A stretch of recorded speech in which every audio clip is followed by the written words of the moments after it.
Welcome! In front of me I have Amazfit Band 2 and I'm gonna show you how to soft reset this device through settings. First you will need to wake up the screen on your smartband, and you can do it by pressing the touch sensitive button right here at the bottom of the screen. Once you wake up the screen, swipe up from the bottom of the screen to open the menu. Now scroll down through the menu, find the settings icon and tap on it.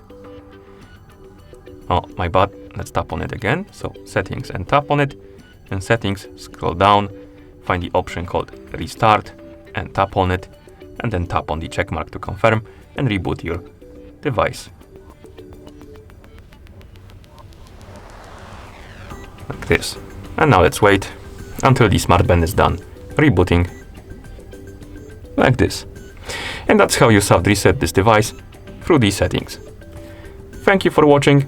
If you found this video helpful, please consider subscribing to our channel and leaving the like on the video.